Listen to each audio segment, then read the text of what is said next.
Have you ever wondered, is there life out there beyond our planet? When someone says that they have seen something strange in the sky before, what do you think? Do you believe them, or do you just kind of roll your eyes and ignore them and tell them, or think to yourself, well, they just saw a weather balloon or an experimental craft that our government's working on, or some other man-made object? What about something even crazier? What if somebody said that they saw something strange in the sky and they saw it come down and they saw the people manning that craft get out and walk around? How crazy would you think those people were then? Hello, I'm Jax Riley, and I like to make videos about creepy stuff, things that interest me a lot. I'm also a musician, so check my music out in the description as well. Help me out. But mostly, I want to make videos where after you get done watching it, regardless of how well you think this video is, because every subject I do, there's other videos out there to watch for it. But I want you to think about what's the possible explanations for it, because every video I do is going to be in case investigation style, and this one is no different. So let's get into it. So it all started in the relatively small town of Hopkinsville, Kentucky, which is kind of on the Kentucky-Tennessee border.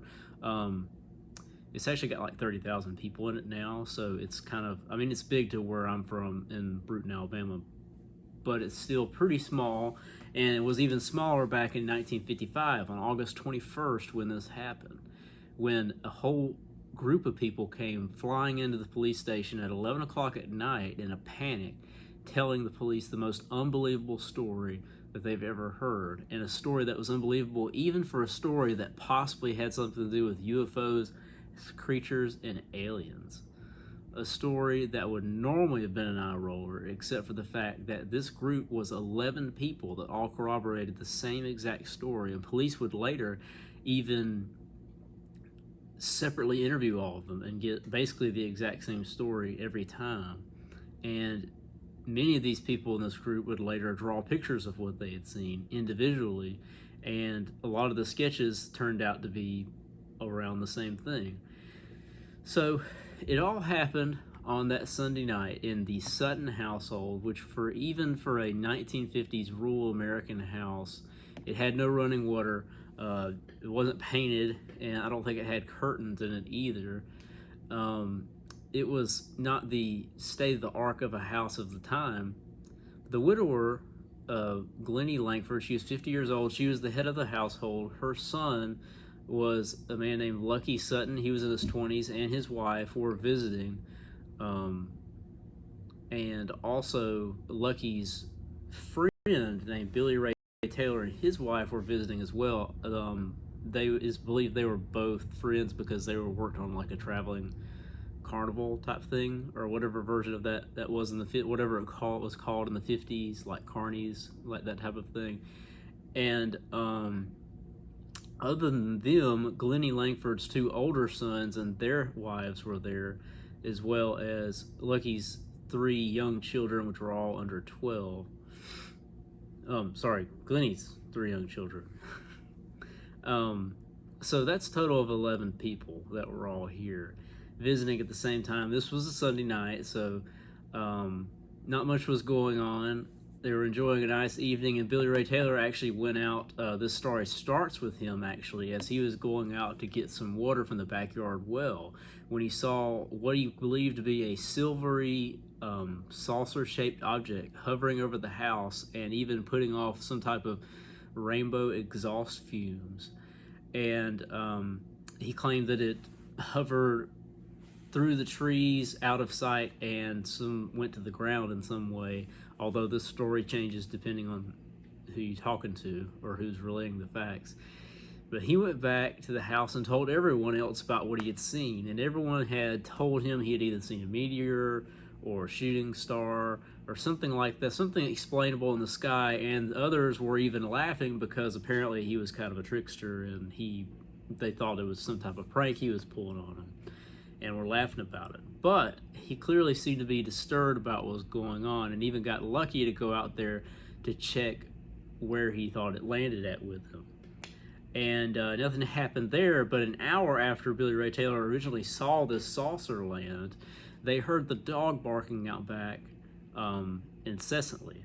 and they went out there, and what they saw was something really bright and shiny, something that was some type of silvery, shiny metal, almost like something made of chrome. And it was a 3.5 foot tall creature that had large eyes, a big head, and had kind of a round body, and like I said, was very short, and had arms that hung almost to the ground with talons on them. So the next thing that would happen is something that you basically never hear in a story that involves any type of paranormal thing, and that was Billy Ray Taylor and Lucky Sutton grabbed their guns, a 20 gauge shotgun and a 22 caliber rifle, and the little creature had held its hands up, or held its little taloned arms up above his head like this, as if being interrogated with the police, um, as if he knew what those guns were, and they shot at him anyway. And apparently it just kind of knocked him over. I mean, the blow of the guns knocked him over, but it just didn't really seem to puncture him or anything. He just kind of ran off into the darkness, whatever this creature was. And not long after, up until this point, of course, everybody thought it was a prank. They were like, oh, they're getting their guns, there's something outside. And then they actually hear gunfire, and they're like, oh, maybe there is something out there. And this was proven by someone else, as they saw one of these creatures staring through them in their bedroom window, in which Lucky and Billy Ray went into the bedroom and shot out the window, and once again knocked the creature down, and it just kind of stumbled away. Didn't seem to be severely hurt by it at all. And it got even crazier when they went back to the back door, and Billy Ray Taylor was standing in the back doorway, when people behind him saw that one of the creatures had its hand down over the doorway. All they could see was the hand reaching for his head. And somebody screamed and pulled Billy Ray back in, and Lucky went outside and shot it off the roof, once again, just kind of bouncing around. And then he turned around and saw one of the trees, shot it down from the trees. And this time, it did not fall over. It just kind of glid to the ground, is what he said. It didn't fall. It just kind of like glided like it could fly back to the ground. After this, they just kind of barged themselves inside the house as they continued to hear scratching and movement on the roof. And at 11 o'clock, like I said before, they made a mad dash to their cars and drove into town, which wasn't that far out of the town from the police station, but they made it to the police station, told them their story. Now, the police heard this, and they, even as skeptical as you think they should have been, they all took it pretty seriously, as the local police, the state police, and the military police from the nearby Army base from Fort Campbell arrived at the scene. About 4 people from each one of those, so it wasn't like the whole force. But even from the story, I would think they did not expect to find what they did find there. And in fact, they did. That night, when they went to the house, they found shell casings and bullet holes, broken windows, just in the exact right spots where the Sutton family had told them they would be. Police would leave, and the Sutton family would go back to the house that night, and a couple hours later, they saw the creatures again. Although not much is said about the second time they saw them. Glennie Langford said that at 2:30 in the morning, she woke up and saw that one of these creatures was looking in at her through the window and scratching on the window screen. And apparently neighbors said that they were all gone by the time day broke, as one might imagine there on Monday morning. But the Suttons would come back in a couple of days, and they stayed and apparently never saw the creatures again. But what did happen was this story took off, and newspapers, radios, reporters were everywhere covering this story, talking about the Hicks that saw the aliens, or what they called at the time little green men. It was the first time this term had ever been, coined, little green men, even though, of course, they said it was silver. And people would show up on their property to either make fun of them or be interested in what was going on, and they capitalized on it a little bit, as they started charging $1 for people to come onto the property, $5 to ask for information about what happened, and $10 to take pictures of stuff. And this story, this was 1955, so you got to think about the fact that, you know, UFOs and stuff was kind of in the zeitgeist of American culture, but sorry, my cat's again. But up until this point, there had never been like people that had reported actually seeing what aliens looked like. You know, up until this point, there really wasn't um, this idea that we think of aliens like gray aliens, the ones that have big heads, big eyes. They're kind of small. They don't really have an imposing physical presence. You know, but before this, that was not really the image of aliens, and then now it was. In fact, this movie, you know, kind of brought about that image that aliens were actually small and like weak and kind of little with big heads, that type of thing. It inspired a lot of movies. Apparently, Close Encounters of the Third Kind was kind of modeled after this loosely based off of something that happened here. And a lot of people kind of think of it as an example of, you know, how hysteria can take place, because originally some people said that the Sutton group said that the aliens were only like 2 feet tall, and then it ranges all the way to 3.5 feet. They never said it was green, but yet people reported in newspapers saying little green men encounter. And they never really said it was aliens to begin with. In fact, Glennie Langford even said that it looked like a guy dressed in an oil can, like a small person that looked like a walking oil can.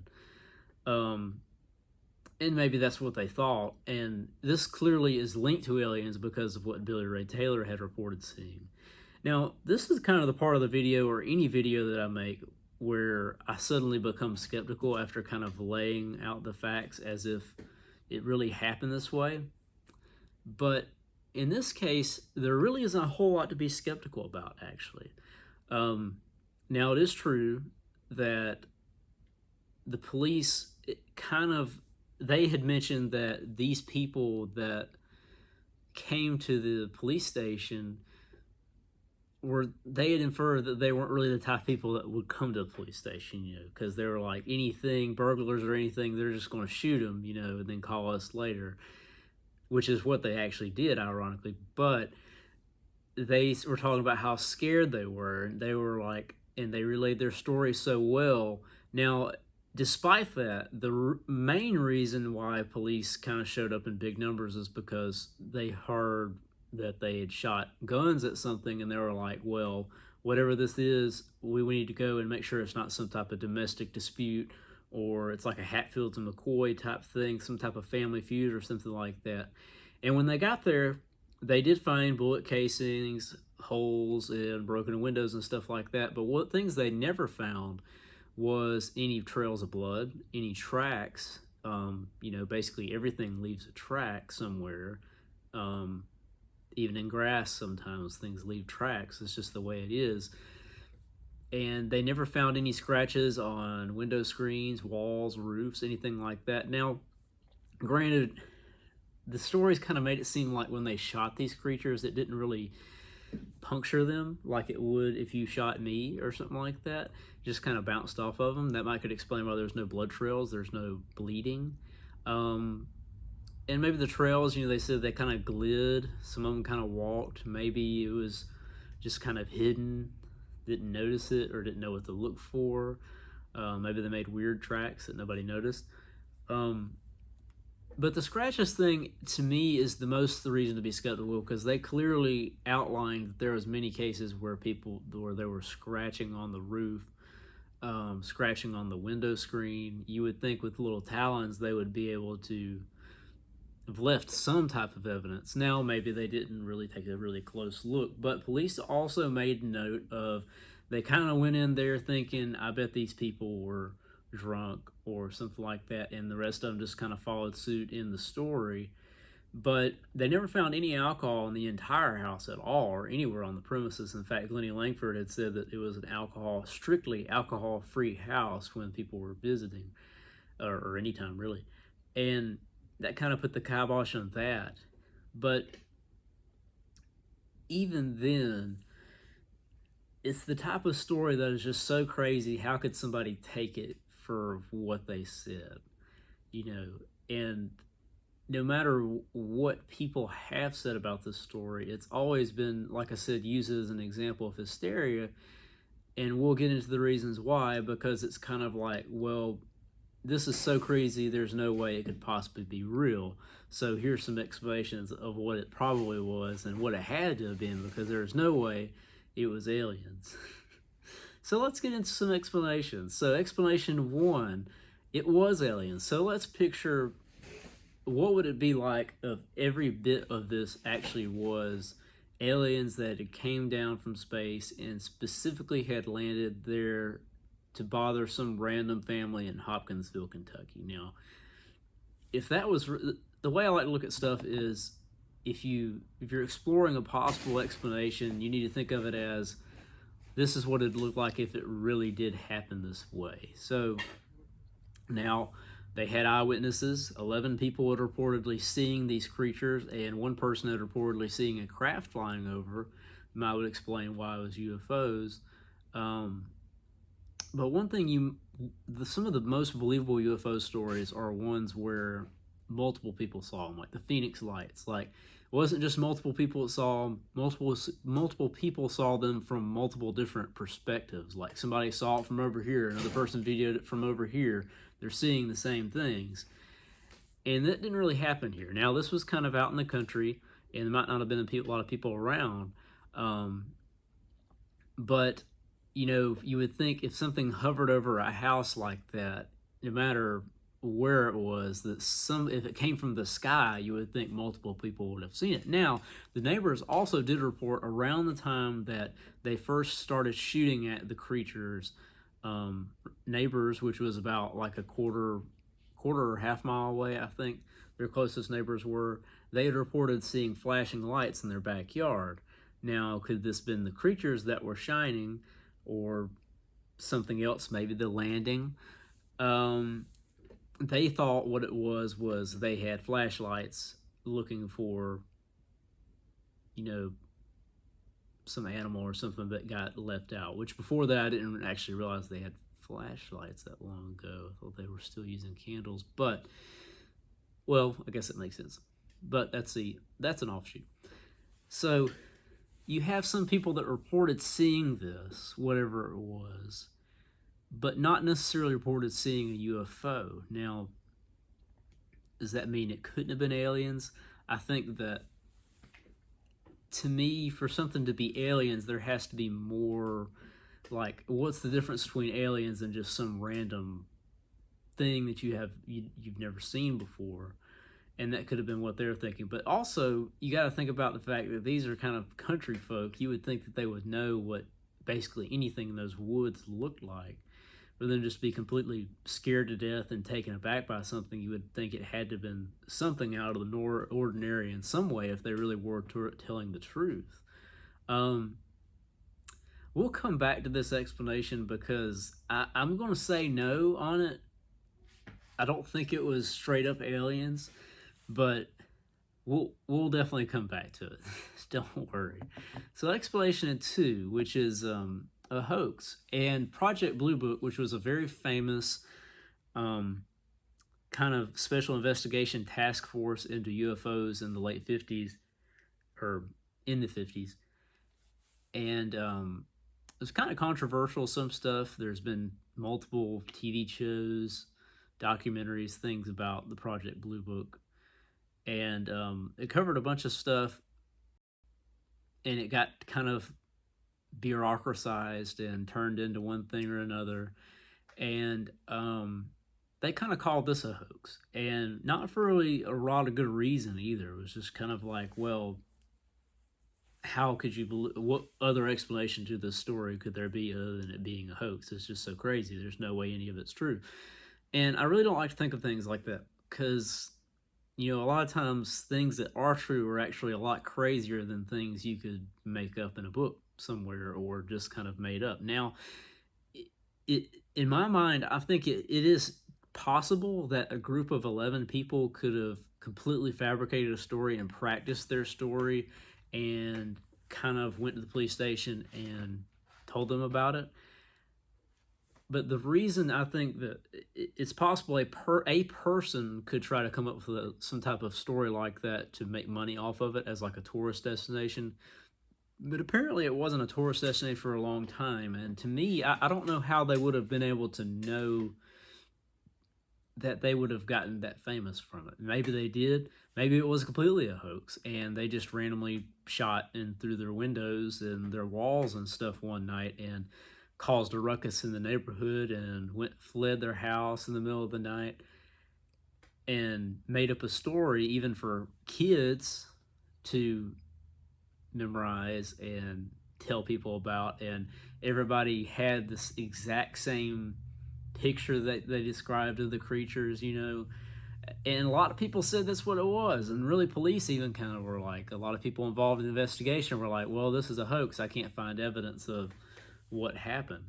And I definitely do not think this was the explanation. I think this is kind of a lame excuse. A lot of times when somebody says something crazy, sometimes it's because they are crazy, but it's rarely what you think it is. Like, if somebody says they saw a ghost in their house, it's rare that I think they're just crazy. A lot of times, at the very least, I would say, well, I believe that they believe they saw something weird, but was it like the lost soul of somebody that's dead, or is it like maybe your brain playing tricks on you or something like that? I think that may have more to do with it, and that could have possibly happened here. Explanation 3, unintentional hoax.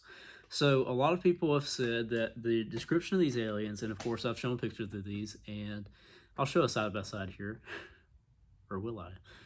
I edit these things after, of course, so we'll see what I do. But if you look at a picture of a great horned owl, yes, great horned owl, they are kind of gray. I mean, you know what an owl looks like. It looks like a freaking owl. That's what it looks like, and it has kind of frontward facing big eyes. And they're about 2 feet tall, which is kind of the low range of what some people had said these creatures were. Now, honestly, if I saw that creature the way they had drew it up, but there's like no way I would think that these creatures were owls at all. Especially think about the fact that these people were like, especially country folk. I mean, like, I'm not even that country, and I've seen owls in the woods before, and I was never like, oh, that's like some type of creature from another world that I'm scared to death of. Some of the descriptions people say don't sound like an owl at all. Like, especially the thing about them look like an oil can. Like, I've never, like, owls are not exactly round and metallic looking. And the meteorite thing, I think, is actually a little bit more of a solid explanation. In fact, other people had reported seeing meteorites in the area at the time. And, maybe you could say that he unintentionally was hoaxed, Billy Ray Taylor was, by a flying saucer. Now, does a meteorite look like something that hovered over your house? Not really. You don't normally see meteorites. Are not very big in the sky, and if they are, it's probably the end of the world. But they clearly saw something, and I think the unintentional hoax is actually a pretty good explanation, and we'll talk about later once again. Hint, hint. But it also could have been anything. You think about the fact that, it is also kind of the intellectual way of thinking. And a lot of people were like, they looked at this case and they're like, well, obviously they saw a meteorite and what they were shooting was owls. What they saw was owls that were bothering them. They were real aggressive or something like that. They were scratching on their windows, and they were, looking through their windows, which I guess is possible that an animal could have that behavior, but they explicitly said that they shot these things. If you shoot an owl with a 20 gauge or a 22 rifle, it won't make them explode in midair, leaving nothing but like their legs, but it will kill them. I mean, that's what people will hunt birds with, 22s or 20 gauge shotguns most of the time. Specifically made for them almost, so the slightly lower caliber guns. or gauge and caliber guns. So they wouldn't have just like fell over and then ran away. Now it would have explained why one of them kind of glid to the ground, maybe. But then again, the only thing that is similar is their appearance. Nothing else is similar about them. You would have seen blood as well. You would definitely seen tracks if they were walking on the ground. They're owls. So it also might have been that it was something else. Um, Explanation 4, I made this a separate explanation because it is something explicitly different than the unintentional hoax, but it is the same spirit, and that maybe they were covering up fighting with other people. This also kind of goes back to, like, if they were really shooting other people, you would expect to see blood, but maybe they never actually shot another person. Maybe they were fighting with somebody and that other group had just left before they had gotten there. Maybe it was some type of domestic dispute, and they covered it up. Now, the reason I don't like this one is because I think neighbors or somebody would have been able to say there was some people that were there and they were either trying to rob them or fight with them or settle some dispute with them, and they were shooting at them, and they saw people running away or saw people coming onto the property. Somebody would have said that. And also, another thing that I keep going back to is these people would have had to have lied and made up a story about something. And then again, it's not impossible that they could have done that, but it's still a big ask in my mind that something as bad as like seeing your parents shoot at people, like actual people like trying to break into your house or hurt you, and then be like, oh yeah, this was actually like some weird little 3 foot tall creature. So in my opinion, this is kind of the part of the video where I say what I think really happened, and I'm really not sure. So there you go. But one thing I do think is, just back with the ghost thing, I believe that these people really saw what they say they saw. Now, does that mean it was aliens? I don't know. Now, is what Billy Ray Taylor saw in the sky actually a UFO? I'm not really sure. It definitely could have been. You know, if you believe in aliens or not, there is weird stuff in the sky. Could have been something explained, experimental craft, for certain. It was also near an army base, so there you go. Could have been something military related, as these things all too often seem to be near some type of military base, whether Air Force, Army, even Navy. Navy towns have these things happen a lot too. And I think that they really did see creatures that were aggressive to them in some way, and they really did shoot them, because obviously they shot something in the house, because there's just too much evidence of people saying basically the same story. Now, not the exact same story. You know, if 4 people standing on opposite sides of the road saw the same car accident, now obviously they would tell the same story, but in different ways. And that's exactly what happened here. Multiple people relayed things, and some of the things were a little bit different because their perspectives of seeing the creatures, seeing them get shot, fleeing from the scene of the crime, the times that all this stuff happened, was a little bit different just from where they were at the time. And I think they really did see something. Now, I think what the most possible explanation is I think somehow this was people playing a prank on them. Like, I think that they weren't playing a prank on people by making up a story. I think that they really did see what they saw, and I think that it wasn't aliens in some way. Like, because there's not a lot to like say it was aliens other than like Billy Ray Taylor seeing them and it happened to being like weird creatures, you know. I think it might have really been people dressed up in like metal suits. Now, like the bravery and balls of these people to get shot at, if this was really people, I think that's what kind of breaks my story apart a little bit, is like they were getting shot at, you know. And I think if this really was aliens, it would be, I think would make sense that the aliens might not understand at first that they were shooting at them trying to get them to go away, you know? Like, maybe they don't understand the communication there. You know, it seems silly to us, and like they had their hands up and stuff like that, but maybe in some way they didn't understand what was going on. But then again, let me know what you think, because it's another one of those stories, and nothing I'm ever going to make a video about is something that's like, oh yeah, I know exactly what happened, because I don't. No matter what I think might have happened. And like I said, my official thing is I think they really saw what they said they saw, and it may or may not have been aliens. It could have been people dressed up in some way, pranking them. It could have been something they didn't know what it was. I don't think it was owls. But then again, let me know, like, comment, subscribe. Even if you didn't like the video, comment and tell me what you thought happened. So, thank you for watching.